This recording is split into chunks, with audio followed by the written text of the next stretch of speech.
तर बीड जिल्ह्याच्या केज तालुक्यातील मस्साजोगचे सरपंच संतोष देशमुख यांची निर्घृण हत्या प्रकरणात एक मोठी अपडेट समोर आली आहे। आरोपी विष्णू चाटेला पोलिसांनी पकडलेला आहे।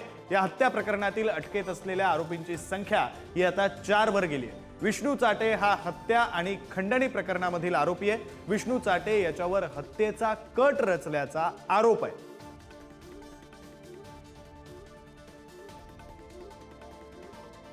बीडमधील केज तालुक्यातील मस्साजोग गावचे सरपंच असलेले संतोष देशमुख यांची हत्या करण्यात आली होती आणि त्या प्रकरणातील आरोपी असलेला विष्णू चाटे याला आता पोलिसांनी ताब्यात घेतलंय।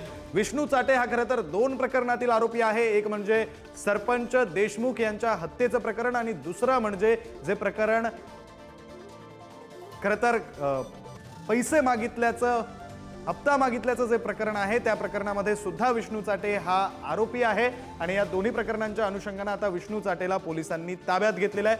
मोठी अपडेट आपण पाहतोय।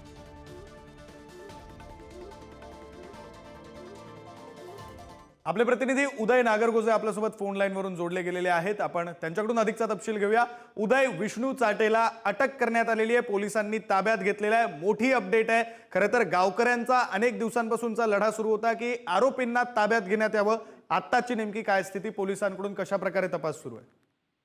नक्कीच विरोधी पक्षांनी देखील हा मुद्दा उपस्थित केला आहे। तसेच गावकऱ्यांनी देखील आंदोलनाचा इशारा दिला होता। यानंतर आता या प्रकरणाची जी चौकशी आहे किंवा तपास आहे तो सीआयडीचं विशेष पथक करत आहे। त्याबरोबरच स्थानिकचे जे पोलीस आहेत, स्थानिक गुन्हे शाखा असेल, पोलीस अधीक्षक असतील, हे स्वतः या सगळ्या तपासात त्यामुळे आता या सगळ्या तपासामध्ये काय समोर येतं ते सुद्धा पाहावं लागणार आहे।